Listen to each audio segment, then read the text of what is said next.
মাঝখানে শাহবাগ পুলিশ বেশ আইন শৃঙ্খলা বাহিনীর ব্যাপক সদস্যরা এখানে দুই পক্ষকে বোঝানোর চেষ্টা করেছে, দীর্ঘক্ষণ চেষ্টার পরে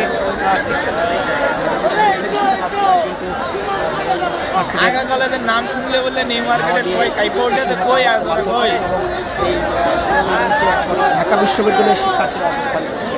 আপনারা জানেন ঢাকা কলেজের বা সাথে 7 কলেজের যে শিক্ষার্থীরা ঢাকা বিশ্ববিদ্যালয়ের অন্তর্ভুক্ত যারা ঠিক ঢাকা বিশ্ববিদ্যালয়ের অধীনে যারা ছাত্রী কলেজ শিক্ষার্থীরা কিন্তু বিকেল থেকেই সন্ধ্যার পর থেকেই কিন্তু রাজধানীর সায়েন্স ল্যাবে রাস্তা অবরোধ করে বিক্ষোভ করে এবং সেখানে বিক্ষোভ করার পর দীর্ঘক্ষণ প্রায় 4 ঘন্টা তারা রাস্তা অবরোধ করে রাখে। দুই পাশে যানজট সৃষ্টি হয়, ব্যাপক যানজট সৃষ্টি হয়। সেখানে তারা ঠিক আন্দোলন করে 10:30টার সময় কিন্তু সংবাদ সম্মেলনের কথা বলেন।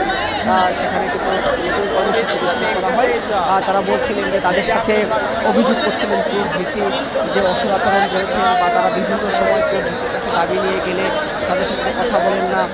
সেই জায়গা থেকে তারা কিন্তু দাবি করছেন যে এমন আচরণ বন্ধ করার পাশাপাশি আজকে যে আচরণ করা হয়েছে সেটির জন্য ক্ষমা চাওয়ার কথা বলছেন, পাশাপাশি 5 দফা দাবি মেনে নেওয়ার কথা বলছেন। সেই দাবিতে সেই দাবি পূরণের জন্য কিন্তু সেখান থেকে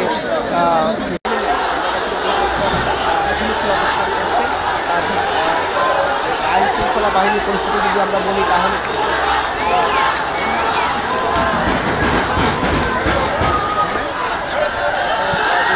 পাশাপাশি অবস্থান করছে। এই ছিল আমাদের কাছে